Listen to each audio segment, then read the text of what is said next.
Om Yogindraya Namastubhyam Tyagishwaraya Vai Namaha Bhumananda Swarupaya Shri Loknathaya Namo Namaha Naguro Radhikam Naguro Radhikam Naguro Radhikam Guru Kripa Hi Kevalam Guru Kripa Hi Kevalam Guru Kripa Hi Kevalam. Today I look forward to next few seconds. Those of you who are already there, if you could send me any of the questions that possibly you look forward to find some space to begin our conversation. As was mentioned, that I love things to be interactive,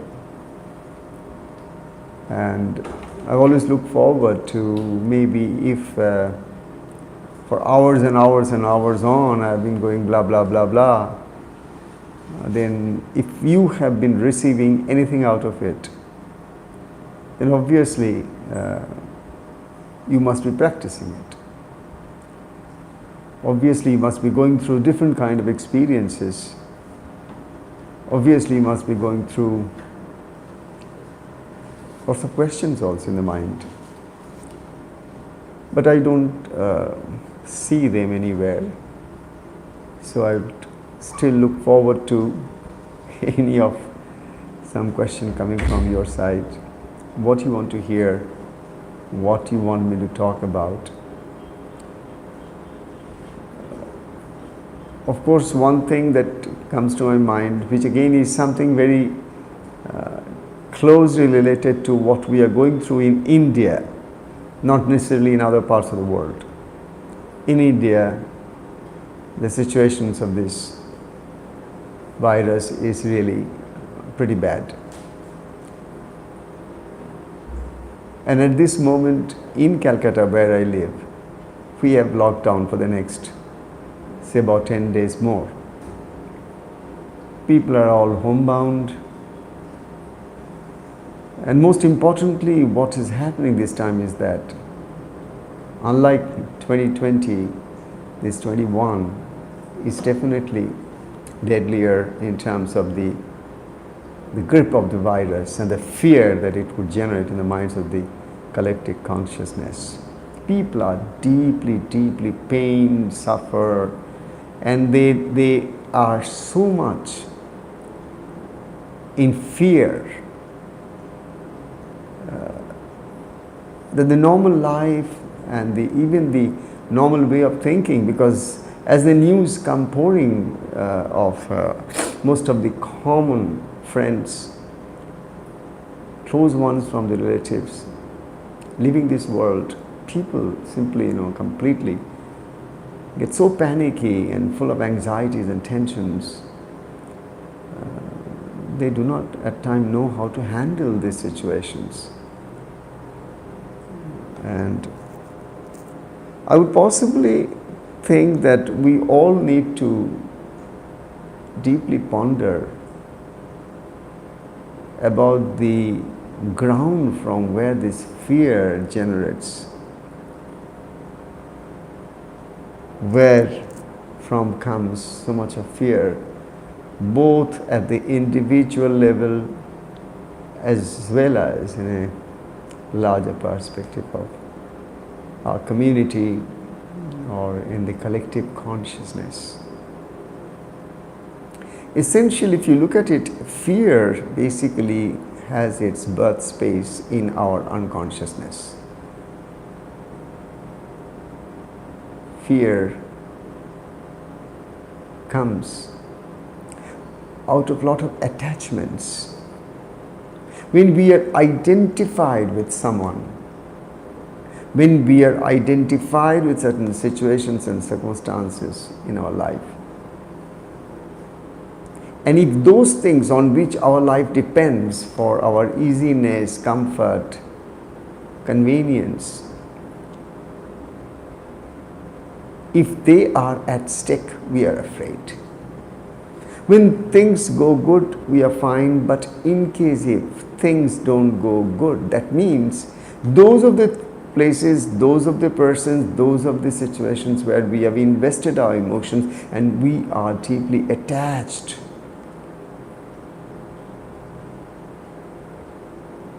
Like the person whom we love so much from our heart, we invest so much of our emotions. And obviously, if we see such a person suffering or almost at the point of dying in front of you, in case like in India, in some cases, people even were dying just because they couldn't find oxygen that could possibly save their life, but well, that was in short supply. So these are situations where anyone for that matter would become panicky because you are seeing right in front of your own eyes someone you love so much and the person is about to possibly leave if you can't do anything much about it. And there is so little that is in your hands to do, and this is a situation where obviously you generate so much fear because now the fear of losing overwhelms you, and you are at a loss. You do not know what to do. It's time for each one of us to contemplate on this. It's time for each one of us to just ask ourselves, what's happening around us and why it's all happening around us? And what's the remedy for it? What's the way out? How do we overcome this fear, these anxieties, this tension, this stress, which is overwhelming, and we are not able to focus, we are not able to concentrate, we are not able to put our heart and soul into anything of our day-to-day life that has been there a couple of years back. It's not there. So it's for me, I tell each one of you, even if something is going good with you, please don't take it for granted. Days ahead are going to be even more challenging. This, I'm not talking, locally somewhere. It's going to be a global manifestation. It's going to be a global phenomenon where things will go from bad to worse. And for humanity, if they have to survive with the principle of unity in consciousness. They have to survive provided they know that they can survive, provided they help each other, heal each other, love each other, support each other, cooperate with each other, complement each other's forces of survival. This is the way it's going to be, and possibly we are being nurtured by putting us into such fire tests. We are being gradually made to realize, made to understand that we need to go to the root cause of fear. We need to go to the root cause of anxieties. We need to go to the root causes of this worrisome mind.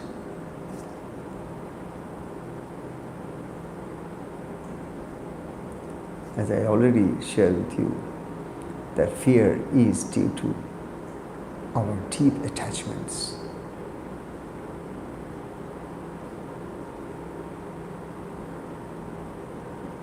It could come from any facet of our life. Today, it's more like something to do with the COVID situations, but tomorrow it could be something else. Or it is already something else with each one of you, depending upon your life situations that you are going through at this moment. So, I wish you realize by now that we need to contemplate deeply on this particular mindset of ours with which we are living at this moment in this world, trying to negotiate the situations and circumstances, people and persons around us. Because one thing is very sure, humans are a very highly adaptable race. They are a species who can adapt to, adjust with any kind of situations in life. Humans are absolutely hugely powerful on that. Any situation I have seen in the villages, when they're hit by a huge storm and everything is completely razed, village after village where they find that everything is gone from their hands, not a roof over their head. Things are absolutely shuttered. But even then, a couple of months later when I went there, I found normal life. How quickly they battle through each one of these roughest of the nature's calamities, or anything that is inflicted upon them, how they kind of grow into a situations of adapting to, adjusting to anything, even the most difficult of the difficult. Humans are so powerful on this. So we can, given a chance, if we are given all the convenience of the world, we enjoy it. But in times of distress, in times of some true challenges, something takes over and we rise to the situation, we meet those challenges, and we somehow or the other, individually or collectively, come forward to overcome this. But of course, I would definitely tell you all, which I have always been sharing, and most of the people on earth at this moment, those who are in the path in understanding a true solution for everything, it's more to do with our meditation practices. It's more to do with our meditation. What I was trying to come to is that you cannot overcome fear until such time you go to the root cause of fear, which is unconsciousness. And until and unless through regular practice you lift yourself up to a level of conscious awareness, if we do not nurture and culture this whole concept of awareness, of who I am, who am I?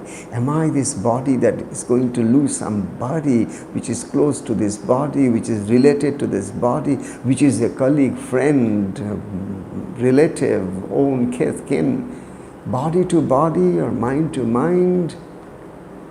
What is this basis or foundations of these relationships that we all love to sustain? Meditation alone can gradually take you to that stage wherein you can go deeper and subtler of your own mind state to understand some subtler realities of human life and the life in this planet, in this physical world. The more you meditate. And meditate not like a prayer to God. There you don't sit down and you pray to God, oh God, please save me, things are really bad. No, you don't do that. You don't have asked sun. You stand before the sun and you don't say, oh sun, please give me light. Sun will just laugh at you. What do you mean? That's all I can do. That's all I do. Give you light. You don't have to ask sun for light. You just have to manage yourself in such a manner that you are available to the sun, and the sun lightens every cell of your body, because we are solar powered. So I'm not talking about the prayers which most of us do. Prayer is more like, telling God what He has to do to us. Telling this higher intelligence, highest and supreme intelligence, to tell Him what is best for us. You have forgotten. I am reminding you. Please do this, 1, 2, 3, 4, 5. Every day I have a list, and I go on touching each of this list. Please make sure that he is okay. As if I say then they are okay, otherwise they are not okay. What do you mean? What do you mean?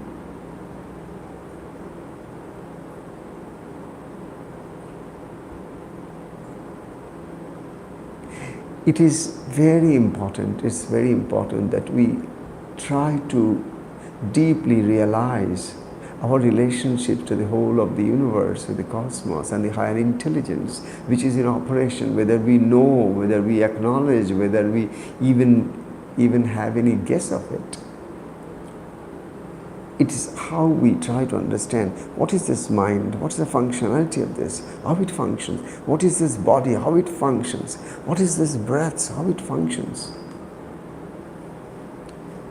The more we try to know of these mechanisms which have already been gifted to us for free. The universe has created this unique system, this human body. with all the elements with which everything else is manufactured, with everything else has been created. The same stuff, fire, air, ether, earth, light, same elements have been used in order to create this human body. But the wonder of wonders is this, that the human body is invested with that unique advantage, and that is sense of awareness. No other species have this. No other species is aware of one's own self. You alone can be conscious of your own self. You can be conscious of your lower self, and you can be conscious of your higher self. You can be conscious of your ego, and you can be conscious about your world beyond the ego. You can be conscious about your mind, and you can be conscious about the overmind or the cosmic mind.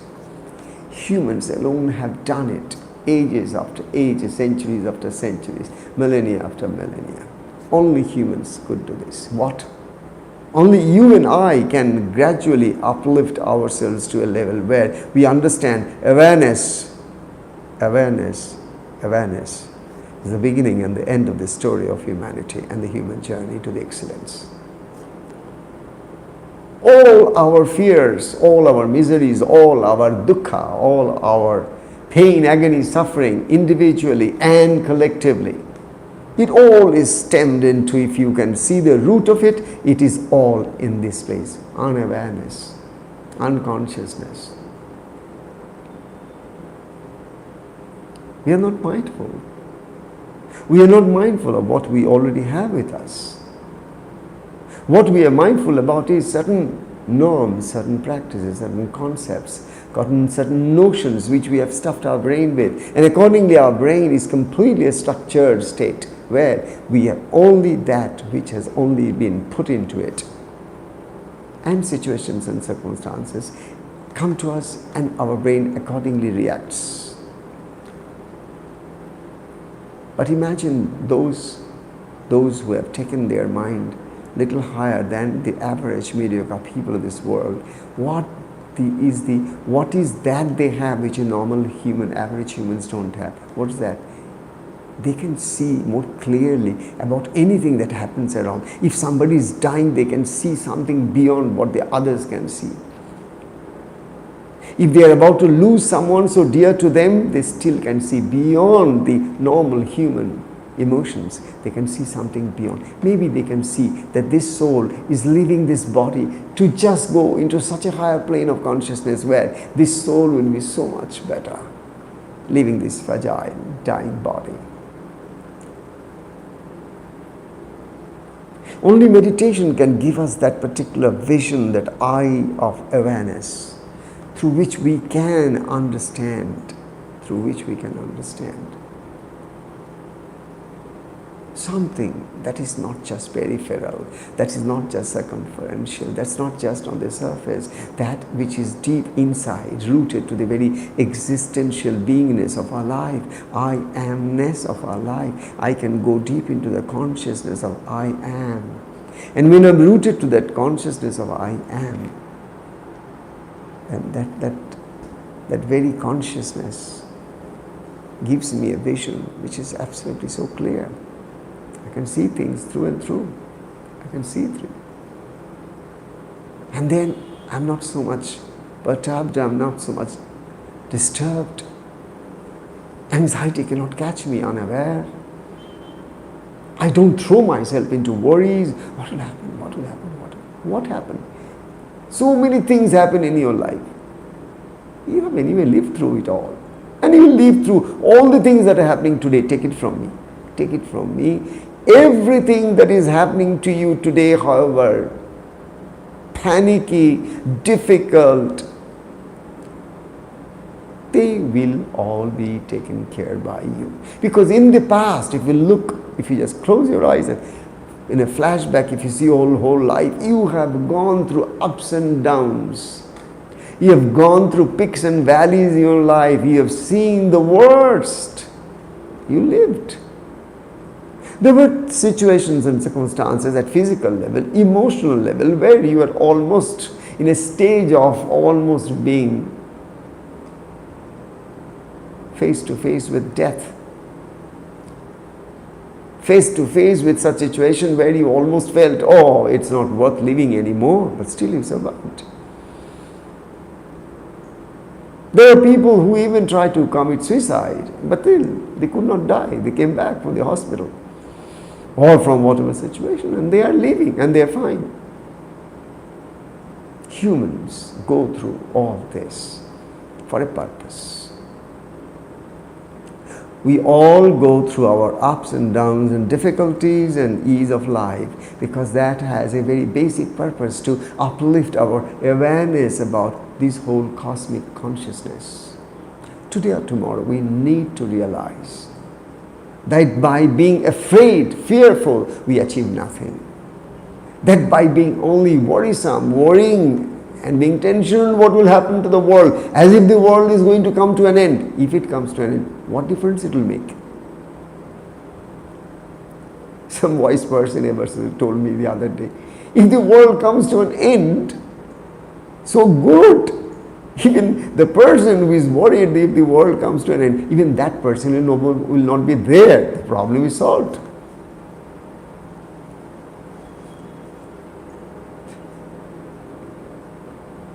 For each one of us, we find there are certain situations and circumstances where we almost come to a conclusion. It's almost like the world is coming to an end. Oh.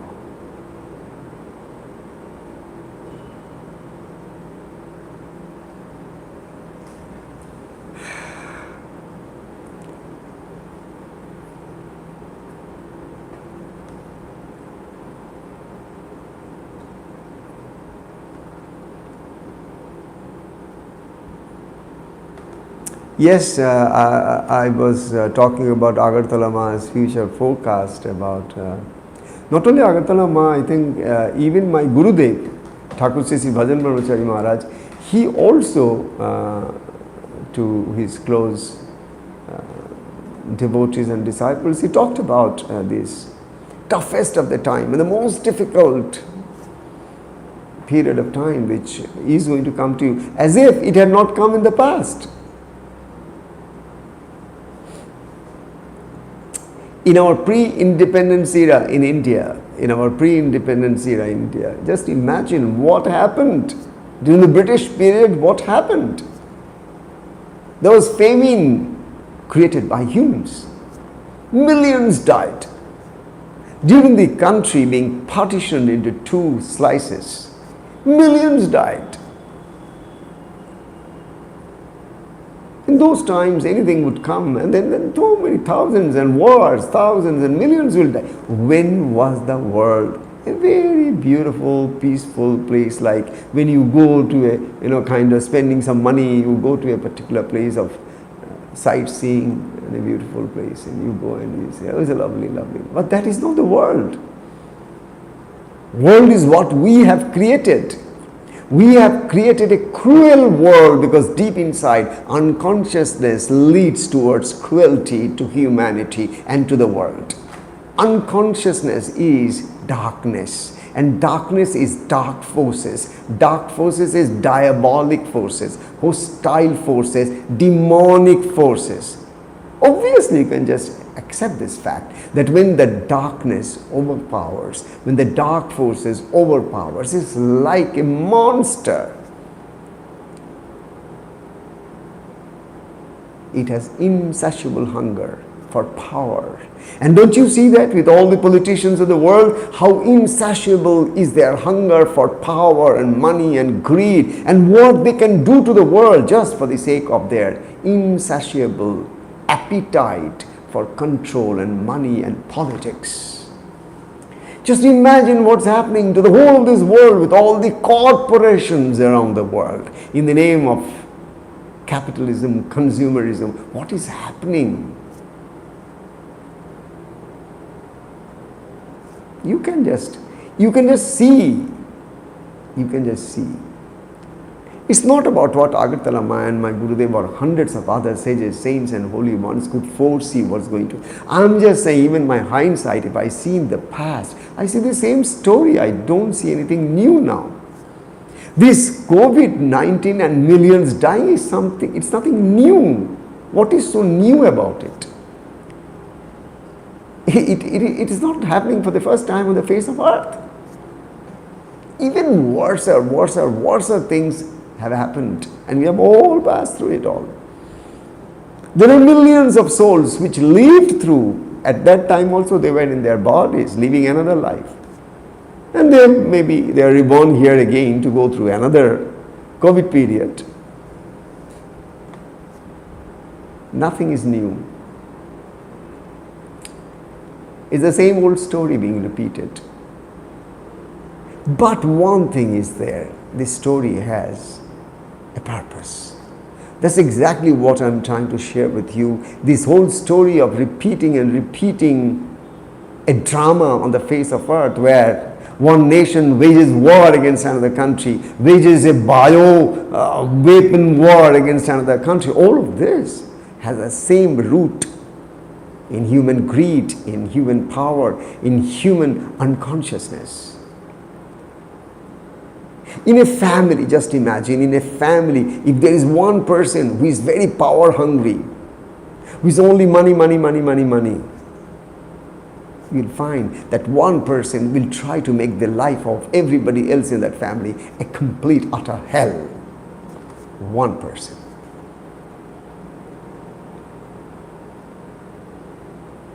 In our body,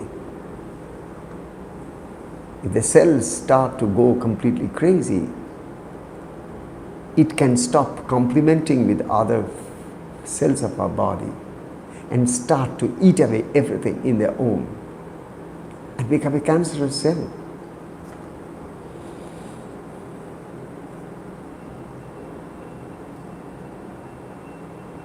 Our society in unconsciousness is more like a cancerous cell.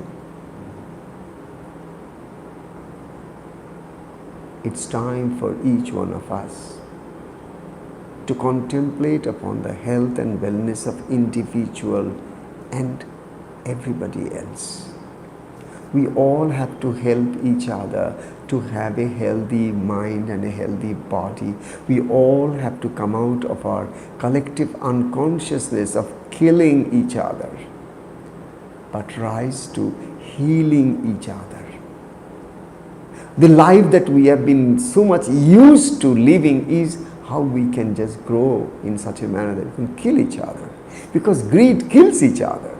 Imagine just one thing that I am trying to share with you. Imagine this huge divide of the rich and poor that's happened because of the capitalistic system, which only functions all over the world. Just imagine the chasm, the gap between the haves and have-nots. A percentage of population of these countries have billions and billions and billions and billions of dollars. And there are others in this very same earth where they don't even have a square meal a day and then go die out of hunger. And these people who are rich, they want to become richer and richer, add more number to their numbers, and then get into the race of becoming the richest person in the world, or the richest person in their own country, or the richest person in their own community. Richest person in their own family in a larger scale. Because that's exactly the human greed born out of ego. Ego is unconsciousness. So what I was trying to come to you is this. Meditation helps us to rise above our unconscious way of living.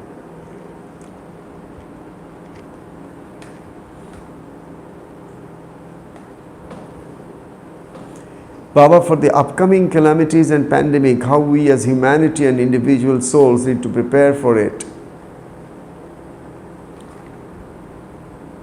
You know the answer. Why answer? It's not that I will answer you. You know very well. You know very well that you cannot change the world.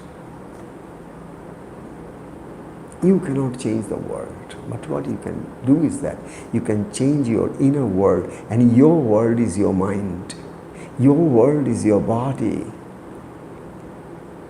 You are breathing in your world, that is your mind and body. So if you can possibly align your mind and body more with your breathing in such a manner that you gradually come closer and closer to your breath, so that you become aware and conscious of your breaths every day more and more, and become more mindful in every act, and become so conscious that every act becomes a worship. When your longing for the divine grace envelops you so much, your longing to acknowledge and just feel the divine grace around you, because you are just conscious, you are aware. You are not only just sitting and closing your eyes and trying to meditate, even when you are doing your day-to-day work, how you are able to bring your mind to the focus of your mindful state, wherein you are acknowledging that deep inside there is that energy, that vibration, which is making things happen, which is just creating its own things in this world. I'm nobody, I'm none. Why do I have to feed my ego? Why do I have to feed my ego so that the ego can control the other and I feel safe and secured? I can at the same time allow my ego to be simply offered as my flower offering at the lotus feet of my Guru or the divine, whoever I want to surrender. Instead of asking for a favor from God, why not I offer my ego unto the altar of God? Don't you think that will be a much better way of finding a solution for this pandemic or anything that is going to come tomorrow? That day, if we start practicing mindfulness, practicing heartfulness, because the moment I'm talking about mindfulness, it's not just about mind, it's more about your heart. But the beauty is, the more mindful you become, the more the heart gets an opportunity to just open up. It's almost like a beautiful lotus bud which just opens its petals, and then the fragrance starts to spread. Heart is the center of your universe. It's right in the center of your body. It's here. And you just allow this heart to be placed at the altar of the divine, saying, "Oh Lord," or forget about Lord. You are one. You are everything. And as a child of this universe, I should always feel very secured, because that sense of security is nothing but the projection of my own mind. It's not that this security has to be given by God or given by universe to me. I need to develop that sense of security through my own inner perception about it. How I upgrade myself to the situation wherein I find whatever the external situations and circumstances, deep inside in my witnessing awareness, I repeat, in my witnessing awareness, I repeat, in my witnessing awareness, I am ever secured and perfect and whole and holy. Nothing can ever be taken away from me. Even if I'm killed, I'm not killed. Only the body is killed. I am intact. Nobody can kill me. Somebody can kill my body, but nobody can kill me, because the me in me is consciousness, is awareness, which can't be killed. That's what the sages, the enlightened ones, have realized. That life principle. And tell me, how else can you overcome any pandemic, any odd situations of life, any panic, any fear, any anxiety of your life, until and unless you go and establish yourself to your witnessing consciousness or your witnessing awareness? What else can give you? Nothing else can give you this. No medical facility, no insurance company, no bank balance, nothing of yours. Not the best of your friends and the best of your relatives in the world. Not the best of the security systems that you have developed. Nothing can assure you. In a split second, everything can go out of your hands, just like this. But of course, if you have practiced for 20 years, how you can just take yourself back into your inner seat of your witnessing awareness. You are safe, you are secured, you are absolutely fine. Nobody can harm you because you are basically a source of healing for everybody. Your very being is healing. Your very being is presence that can radiate the fragrance of the divine grace. You become the very source of divine grace for many. Only when you practice awareness and not practice anxiety, tension.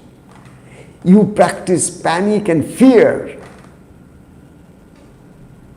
But imagine, today or tomorrow, if you begin to practice this witnessing awareness, this Sakshi Chetana, which you and I and all of us are in essence, in reality, if you can practice this through contemplation, through meditation, through mindfulness, through heartfulness, then you are in awe. You are amazed. Oh my goodness, how much blessings can come every day to me. I'm kind of flooded.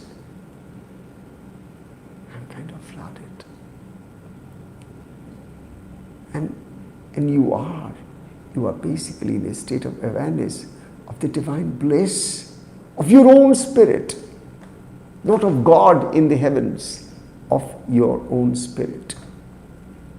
You don't have to look up in the sky through these clouds. You just have to feel deep inside you, at the very sanctum of your own heart, at the very center of your own being. You are one with that pure awareness, which is pure bliss. That's it. Where all questions of the world simply come and crash and disappear and dissolve. Let's, for the next few minutes, just sit quiet.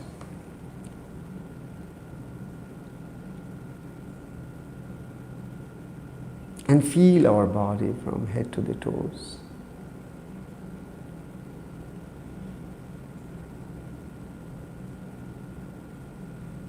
Allow the body to be completely relaxed.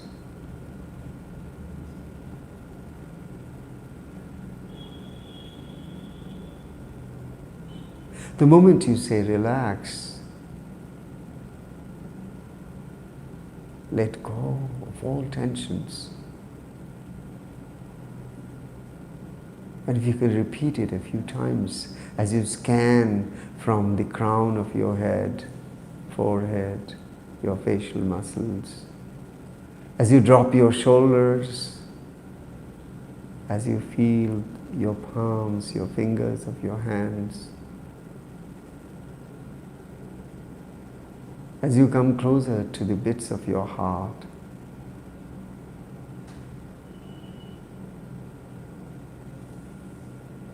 to experience the universe that is inside, the pure intelligence of the universe working in every cell of your body, of our body.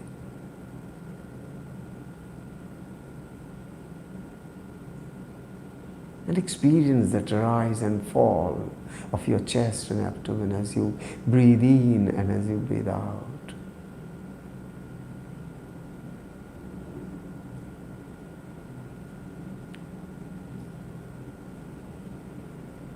With each breath, your chest and abdomen rises. With each outgoing breath, it just falls like an ocean. The waves rise and and then the wave falls.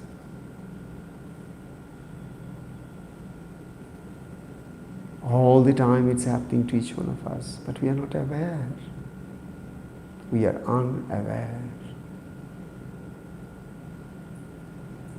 We are not aware of this gift of human body because we don't find time to sit quiet and just watch the body do nothing.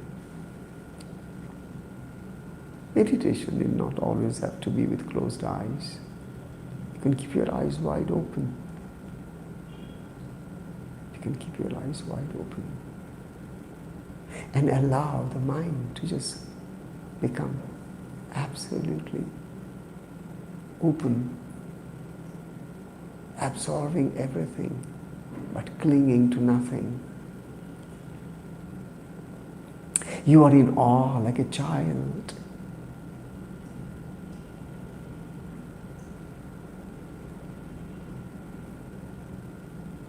In meditation, you become like a child, filled with wonderment.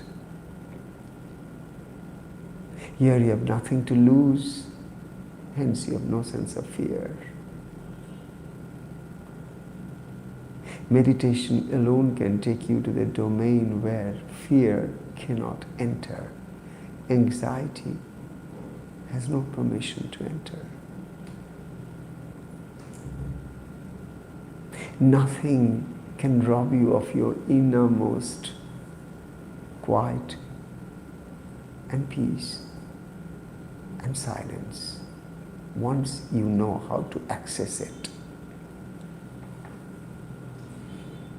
The key is your breath. The key is your breath. Breathe unconsciously, you have lost the key. Breathe consciously, the key is in your hands. You can unlock any treasures.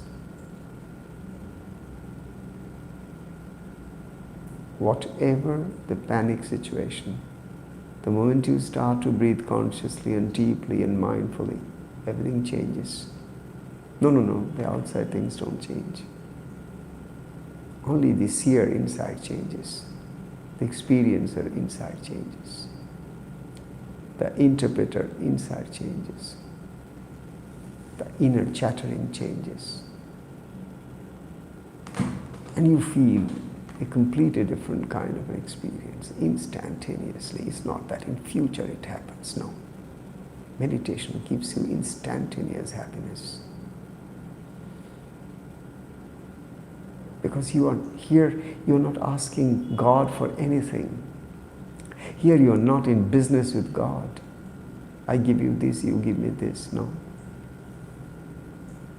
Meditation is not that prayerful business, isn't it? It's simply being open to the divine light, which is already there. Why do you have to ask?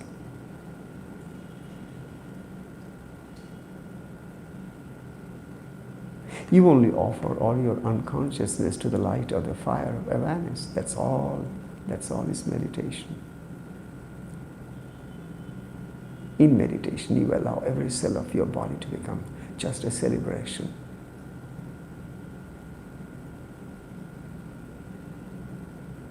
In meditation, you are just available.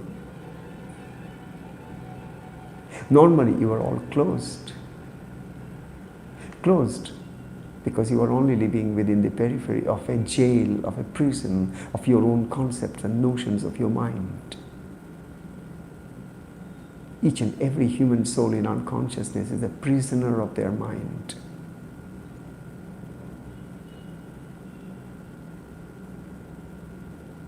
Meditation alone can gradually allow us to see the sky of freedom. It's such an expansion. Freedom from fear, freedom from anxieties, freedom from any such thought. What will happen? What will happen? What will happen? Meditation takes you to a stage where you realize only that happens which has to happen. Nothing happens that's not to happen. and you are at ease. You are at ease. You are not throwing your hands and arms. You're just peaceful, knowing fully well you are well taken care. And whatever happens in life happens for a purpose. And the purpose is always sublime. And the purpose is always divine. Purpose is, my child, get back to your divinity. Get back to your inner core, where I wait for you, and I shall wait for you forever. Because the day you come to me, you will see that I and you are one and the same. We are not two different selves. There's no God but you and I, one. There is no servant and master relationship. There's nobody like a Lord, oh Lord. There's no. There's no Lord, no servant. There's only one thing. You and I are one and the same. In unconsciousness, I see myself as if I'm a weakling with crutches under my hands. I can't even walk because I'm always afraid, fearful, anxiety-torn. Meditate, meditate, meditate to come to your subtler state of your own mind. Gradually open yourself to more light of your awareness of what's happening all around you. What's happening to your inner environment of your own body and its sensations. Just observe. Watch. Don't get involved. Fear, as I said, the first word today was that fear comes of our deep attachment and identification. Fear dissolves the moment this attachment and identification is gone. And this can go only through meditation and nothing else. Practice, practice, practice. Repeat, repeat, repeat until such time your own true nature becomes your natural state. Om Shanti, Om Shanti, Om Shanti.